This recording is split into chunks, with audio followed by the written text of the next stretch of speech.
सहना भवतु सहनौ भुनक्तु सह वीर्यं करवावहै तेजस्विनावधीतमस्तु मा विद्विषावहै। ओम शांति शांति शांति। परम पूज्य प्रातः स्मरणीय योग ऋषि गुरुदेव श्री स्वामी जी महाराज जी के चरणों में कोटिशाह नमन अर्पित करते हैं। आयुर्वेद शिरोमणि परम श्रद्धेय पूज्यनीय आचार्य श्री जी के चरणों में भी हम कोटिशाह नमन अर्पित करते हैं।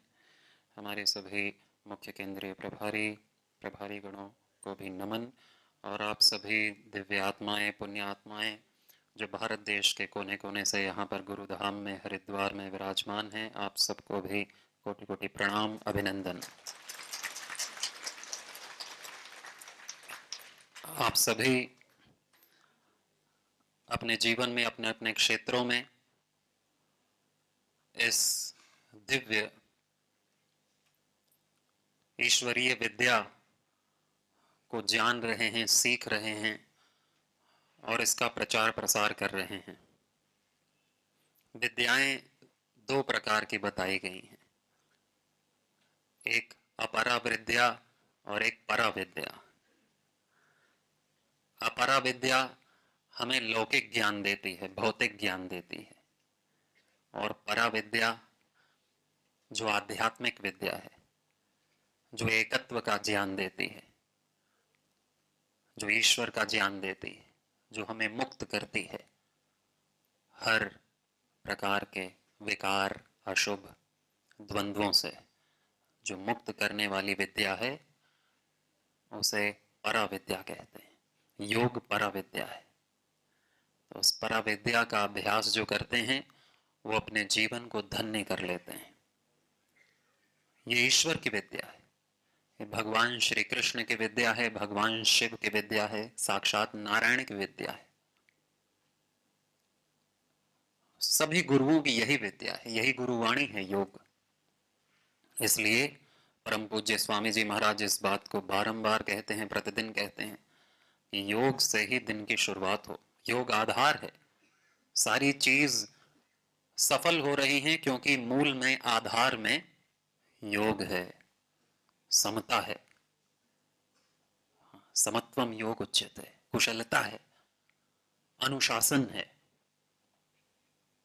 योगैव अनुशासनम, योग ही है अनुशासन, योग ही कुशलता, योग ही समता, योग ही शुभ। आधार में योग है तो फिर जो भी व्यक्ति करता है पूरे दिन में क्रियाकलाप, वो सब योग में, वो सब कल्याण कारक हो जाता है। अन्यथा योग नहीं होगा तो फिर भोग होगा, अहंकार होगा। फिर अहंकार की संतानें काम, क्रोध, लोभ, मोह, दुख, परेशानी, अशुभ, झंझावात, दलदल में आदमी फंसता है। तो वो फिर हमको बंधन में डालते हैं। तो हमारा सौभाग्य है कि हमने वैसे तो बहुत सारी विद्याएं स्कूल, कॉलेज, पाठशाला में पढ़ी हैं, जिन्हें अपरा विद्या कहते हैं। विषय ज्ञान, सब्जेक्ट का नॉलेज, प्रकृति का ज्ञान, कैसे चीजें काम करती हैं। यहाँ हमें गुरु अपरा विद्या सिखाता है, अपरा विद्या से परा विद्या सिखाता है। जो परा विद्या जो सब में उस एक तत्व का दर्शन कराती है, वो योग विद्या है। जो हमें स्वयं का परिचय कराती है। आत्मा क्या है, मैं कौन है, चेतना क्या है,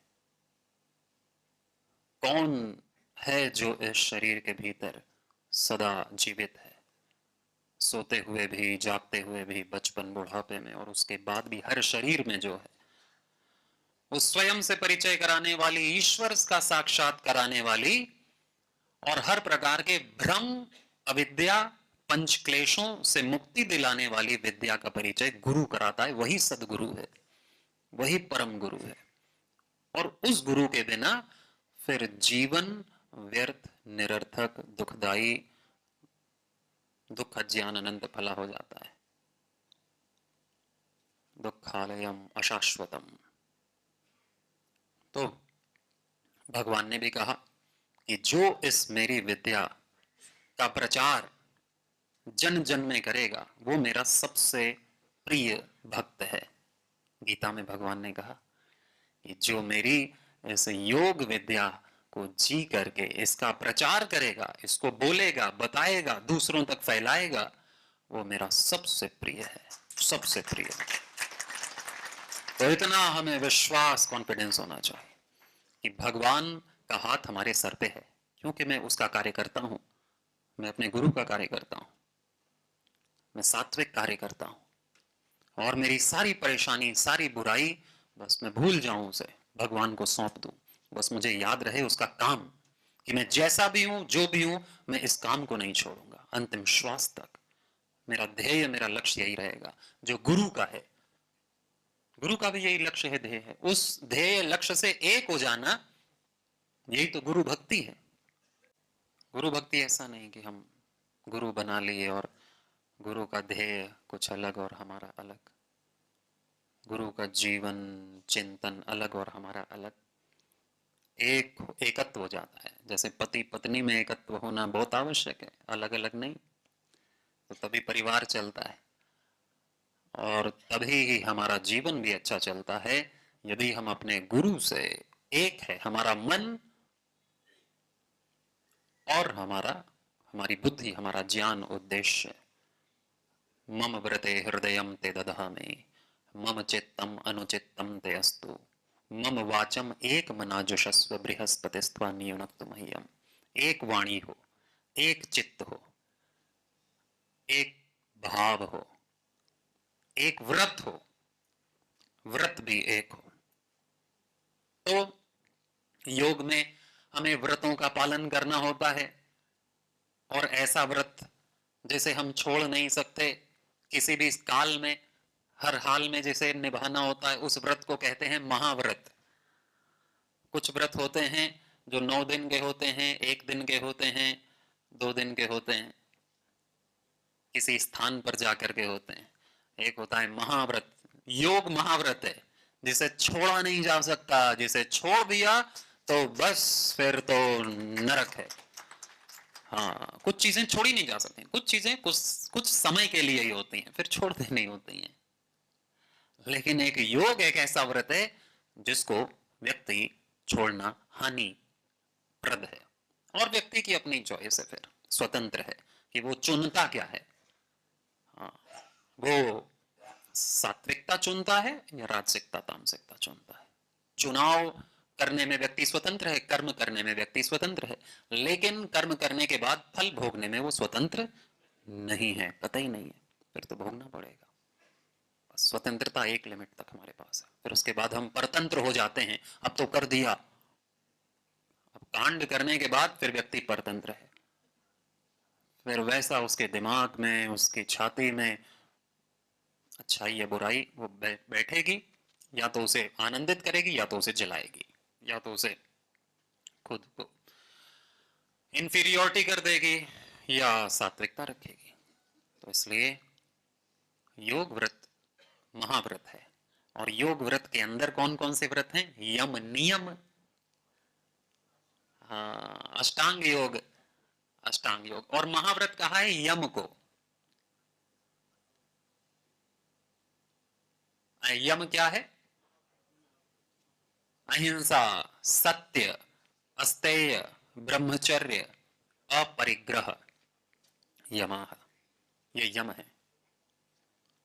सार्वभौम महाव्रतम है, सार्वभौमिक है, यानी हर स्थान पर किए जाने योग्य हैं और महाव्रत है, इन्हें त्यागा नहीं जा सकता।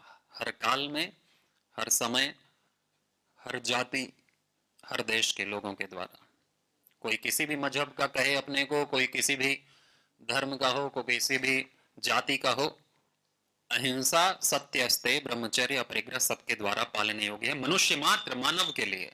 ये ऋषियों ने जो भी बनाया ना, किसी एक ग्रुप के लिए नहीं है, वो मानव मात्र के लिए। और जो इसको नहीं पालन करेगा फिर वो अपने जीवन की हानि करेगा, इस लोक की भी और परलोक की भी। तो अहिंसा, सत्य, अस्तेय, अस्तेय यानी चोरी ना करना, ब्रह्मचर्य, अपरिग्रह, अपरिग्रह यानी कि अनावश्यक चीजों को इकट्ठा ना करना, सेवा करना।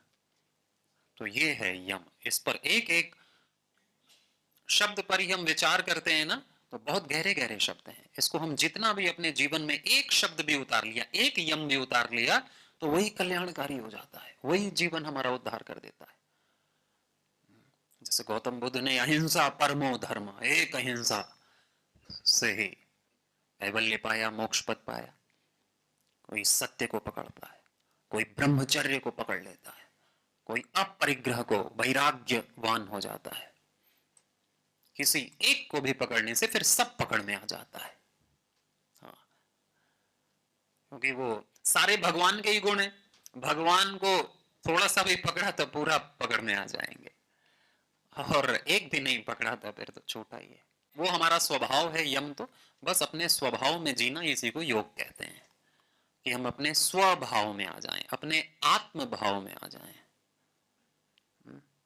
हम अनात्म भाव में ना रहें, हम शरीर भाव में ना रहें, हम जड़ भाव में ना रहें, हम दुष्ट भाव में ना रहें। जो आत्म भाव है, जो अध्यात्म भाव है, अथवा जो सात्विक शुभ है सबके लिए, उस भाव में जो जीता है वही योगी है। अनपेक्षित होकर के, अनपेक्षित होकर के, फिर कोई अपेक्षा नहीं रहती उसकी किसी से, क्योंकि वो अपने आप में पूर्ण है, तृप्त है, और पूर्ण ब्रह्म की उपासना करता है। फिर वो अपने आप को कभी भी अकिंचन यानी कि खाली, अकेला और अधूरा नहीं मानता। आत्मा पूर्ण है, परमात्मा पूर्ण है, तो पूर्ण का ही पूर्ण उपासक होता है। अंश, अपने अंशी की उपासना करता है। तो हम सहज रूप में आनंद की तरफ भागते हैं, जैसे नदियां सागर की तरफ, वैसे हर जीव आनंद की तरफ। लेकिन वो आनंद है सच्चिदानंद में, अपने भीतर। परंतु जो गुरु का ज्ञान जिसके पास नहीं है, गुरु का सानिध्य जिसके पास नहीं है, वो अपने भीतर ना जान करके फिर देखा देखी सुख को बाहर मानता है, आनंद को बाहर मानता है। फिर वो बहिर्मुखी हो जाता है, पूरा जीवन बाहर दौड़ता रहता है कि सुख सुख सुख मिलेगा मिलेगा मिलेगा, मर जाता है, कई जन्म लेता है, कई जन्म लेकर के भागता है, फिर लेता है, वही संस्कार में पड़ जाता है। इंद्रियां बूढ़ी हो जाते हैं, क्षीण हो जाते हैं, कुछ नहीं, लेकिन सुख की आस नहीं छूटती। वो आस उसको दौड़ाती रहती है जन्म जन्मांतरों तक, अनंत कोटि जन्मों तक नरक में भुगाती रहती है, सुख दुख भुगाती रहती है, लेकिन मिलता नहीं। फिर भगवान की कृपा से और हमारे पितरों की, हमारे पुण्यों से, हमारे अच्छे कर्मों से, गुरु कृपा से, गुरु का ज्ञान मिलता है, तो पता चलता है सही रास्ता, सही ज्ञान, सद ज्ञान, कि भाई आनंद की तरफ तो हमारी इच्छा है ही, यानी हमको हमारी इच्छा है, मैं ही आनंद स्वरूप हूं, मैं अपने स्वभाव में रहूं, पूर्ण रहूं, और तृप्त होकर के फिर जो करना है मैं करूं। निर्भय होकर के, तृप्त होकर के, पूर्ण अनुभव करके, स्वयं का बोध करके फिर मैं जो जीऊंगा, फिर उसका अलग आनंद है। योगमय होकर के जीने का फिर एक अलग आनंद है। नहीं तो फिर यही धरती तो यही है, दिन भी यही है, किसी के लिए आनंद में है और किसी के लिए दुखदायक है। जो जिस लेवल पर है, जो जैसा, जिसका दृष्टि है, जैसी दृष्टि वैसी सृष्टि। तो गुरु का सत्संग करने से, गुरु ज्ञान ग्रंथों में पढ़ने से, स्वाध्याय करने से, तप करने से और ईश्वर की भक्ति करने से हमको योग तत्व की प्राप्ति होती है। इसी को कहते हैं क्रिया योग। तपः स्वाध्याय ईश्वर प्रणिधानानि क्रिया योग। क्रिया योग यानी तप करना। तप यानी कि यही है, सहना द्वंद्वों को, चाहे कितनी भी गर्मी हो, चाहे कितनी भी सर्दी हो, चाहे कितनी भी अनुकूलता हो या प्रतिकूलता हो, दुख हो या सुख हो, अपना व्यक्ति ध्येय नहीं भूलता, अपना कर्म नहीं छोड़ता, तो वो तपस्वी है। और जो थोड़ा सा भी परेशानी देख करके रास्ता मोड़ लेता है वो तपस्वी नहीं है, तो वो योगी नहीं है। योग किसी भी वस्त्र में किया जा सकता है, ये नहीं विशेष वस्त्र पहना है तो वही योगी है, चंदन लगाए माला पहने, ये तो बाह्य लक्षण है। बाह्य लक्षण से योग सिद्ध नहीं होता। योग सिद्ध होता है आंतरिक लक्षणों से, जो दिखता नहीं है। दिखता नहीं। अर्जुन ने पूछा ना कि योग जो है, योगी कैसा होता है, कैसा दिखता है, कैसे बोलता है, कैसे चलता है, तो भगवान ने बाह्य लक्षण नहीं बताया कि इस कलर का पहनता है और ये माला पहनता है, ऐसा चंदन लगाता है, ऐसे स्टाइल से, ऐसा नहीं बोला। प्रजहात यदा कामान सर्वान पार्थ मनोगतान आत्मन्येवात्मना तुष्ट स्थित प्रज्ञस्तदोच्यते। योगी को स्थित प्रज्ञ कहा है भगवान ने, जिसकी प्रज्ञा स्थिर है, जो स्वयं में ही स्वयं से संतुष्ट है एकदम, जो स्वयं से ही स्वयं में स्वयं से संतुष्ट है, स्वयं में ही स्वयं से ही संतुष्ट है, और जिसकी और कोई कामना ही नहीं होती स्वार्थ के लिए। हाँ, परमार्थ के लिए तो होगी, सात्विक कामनाएं तो होंगी कि मैं और कैसे दूसरों के काम आ जाऊं, इसका भी दुख कैसे मिटाऊं, इसका शोक कैसे हर लूं, देश समाज के काम कैसे आऊं, भगवान के काम कैसे आऊं, ये सात्विक कामना तो, लेकिन स्वार्थ के लिए उसकी कोई कामना हो, प्रजहात यदा कामान, जिसने अपनी सारी कामनाओं को त्याग दिया, अपनी स्वार्थ कामनाओं को, राजसिक तामसिक कामनाओं को, क्षुद्र कामनाओं को त्याग दिया है, और जो स्वयं से ही स्वयं में संतुष्ट है, वो स्थित प्रज्ञ है अर्जुन, वो योगी है। ये योगी का लक्षण है। दुखेशु अनुद्विग्न मना सुखेशु विगत स्पृहा वीतराग भय शोक स्थित प्रज्ञस स्थित धीर मुनिरुच्यते। जो व्यक्ति कितना भी दुख आ जाए जीवन में, कितनी भी दुख की परिस्थितियां बन जाएं, घनघोर घटाएं छाएं, लेकिन उसमें भी परेशान नहीं होता, उसमें भी अपने में स्थित रहता है, अपने भीतर अपने को जान रहा होता है, ईश्वर को मान रहा होता है 100% श्रद्धा में, वो योगी है। और कितना भी सुख आ जाए, कितना भी सुख आ जाए, उससे भी अनटच्ड रहता है, उसकी कभी भी लालच नहीं करता, उससे स्पृहा, उससे अट्रैक्ट नहीं होता, वो योगी है। जिसके भीतर किंचित मात्र भी भय नहीं है किसी का, मरने का भी जिसे भय नहीं है, वो जानता है कि आत्मा नित्य अजर अमर अविनाशी है, जो स्वयं में स्थित है, वीत राग है, जिसमें कोई राग नहीं, भय नहीं, द्वेष नहीं किसी से करता, जो वो स्थित धी है, स्थित प्रज्ञ, वो योगी है। ये योगी के लक्षण बताए भगवान ने, साक्षात भगवान श्री कृष्ण ने, ये योगी के लक्षण। और ये लक्षण जब हम बार बार पढ़ते हैं, विचार करते हैं, तो ये लक्षण हमारे भीतर घटित होने लगते हैं। यही स्वाध्याय का महत्व है। जो जैसा पढ़ेगा सोचेगा वो वैसा हो जाता है। वो हमारे ऊपर है कि हम क्या पढ़ते, क्या देखते, क्या खाते, इंद्रियां क्या अंदर लेती, उसी से हम बनते हैं। ये सूक्ष्म शरीर, ये चित्त उसी से बनता है, हमारे कर्म से, हमारे चिंतन से। तो इसलिए हम स्वाध्याय भी करें। स्वाध्याय से हमारा कनेक्शन, हमारा संपर्क सीधा हमारे ईष्ट से होता है, हमारा ईष्ट से। फिर ऐसा लगता है जैसा ईष्ट मेरे साथ चल रहा है, मेरा ईष्ट मुझे मेरे सामने है और मुझे मेरा ईष्ट ही प्रवचन कर रहा है। मैं किताब नहीं पढ़ रहा हूं, साक्षात ईष्ट मेरे कानों में ज्ञान दे रहा है। गीता वर्तमान में घटित हो रही है। मैं अर्जुन हूं जो पूरे भाव से, श्रद्धा में स्वाध्याय करता है। इष्ट स्वाध्यायाद इष्ट देवता संप्रयोग, अपने इष्ट से संप्रयोग होता है, मिलन होता है। स्वप्न में भी, जागृत अवस्था में भी इष्ट दर्शन देता है, मार्गदर्शन करता है और सदा साथ रहता है। फिर व्यक्ति निर्भय हो जाता है।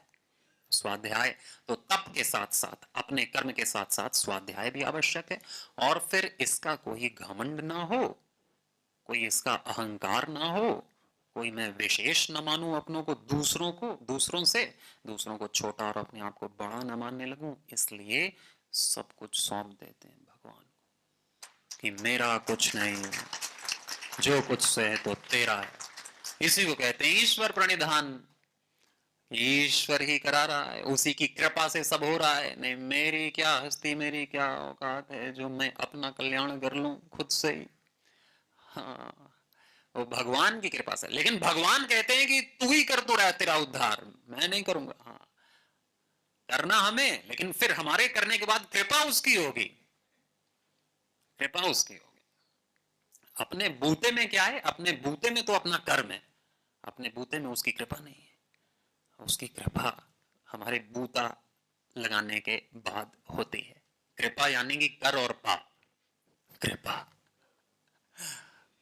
बिना करे नहीं पाएगा, ये तय है।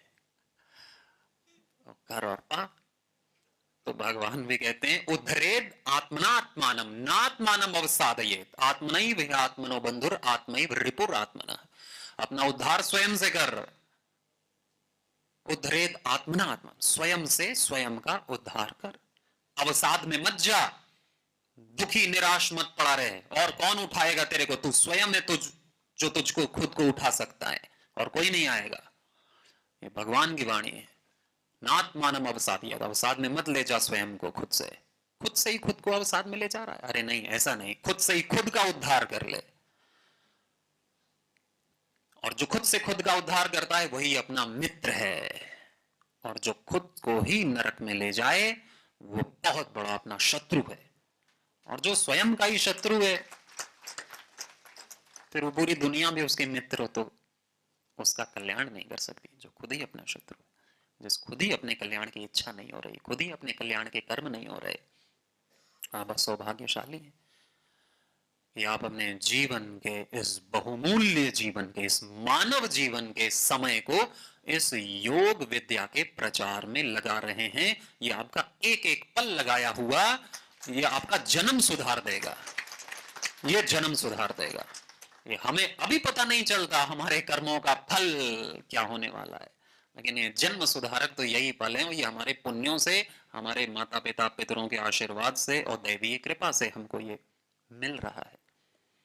तो उसको करना है जो भी हमें इस योग में हमें सीखने को मिला। और योग सीखना, और योग शास्त्रों से भी सीखना, गुरु से भी सीखना, पढ़ के भी सीखना, स्वयं के अनुभव से भी सीखना। सीखने की कोई वो नहीं है, कोई उम्र भी नहीं है और कोई क्वांटिटी भी नहीं है कि हम सीख गए, बहुत सीख गए। वो तो व्यक्ति अगर ये मान लिया तो फिर उसने कुछ भी नहीं सीखा है। तो इसलिए सीख करके ही स्वयं अभ्यास करना, और फिर हमसे दूसरे भी लाभान्वित हो, इसका भी खूब पुण्य बटोरना, पुण्यों का अपहरण करते रहना, रोज खूब सारे पुण्य इकट्ठा करना। वो पुण्य है जो हमको अच्छी अच्छी चीजें दिलाते हैं। और अगर पुण्य खत्म हो गए तो फिर कुछ नहीं मिलता, सब कुछ पुण्य से मिला। ये शरीर, ये वाणी, ये उत्साह, ये वातावरण, ये गुरु, ये माता पिता, ये धन, ये पद प्रतिष्ठा, ये सब कुछ मिला है, मिलता है मनुष्यों को केवल और केवल किससे? पुण्यों से, सत्कर्मों से। और दुष्कर्मों से गलत चीजें मिलती हैं। दो ही फल होते हैं, या सुख या दुख। तो सुखी व्यक्ति सेवा कर पाता है। बाकी तो सिचुएशंस, परिस्थितियां बदलती रहती हैं। अपने को स्वयं में सुखी रह करके अपना कार्य करना है, योग करना है, यम का पालन करना है, क्योंकि यम व्रत है। अहिंसा सत्य अस्तेय ब्रह्मचर्य परिग्रह। फिर नियम भी, नियम का भी पालन करना है। नियम अर्थात शौच, संतोष, तप, स्वाध्याय और ईश्वर प्रणिधान, इसको कहते हैं नियम। शौच, संतोष, तप, स्वाध्याय, ईश्वर प्रणिधान। तप, स्वाध्याय, ईश्वर प्रणिधान तो वही क्रिया योग ही है। क्रिया योग तो इन्हीं को कहते हैं, तीन को। क्रिया योग में केवल तीन है, तप, स्वाध्याय और ईश्वर प्रणिधान, इसको क्रिया योग कहते हैं। और ये तीनों के तीनों नियम के अंदर भी आते हैं। नियम में 5 है, पहला शौच संतोष, फिर 3 तो वही है, तप स्वाध्याय ईश्वर प्रणिधान। तो इसको याद करना, तभी तो आप अच्छे से बता पाएंगे, दूसरों को योग समझा पाएंगे ना।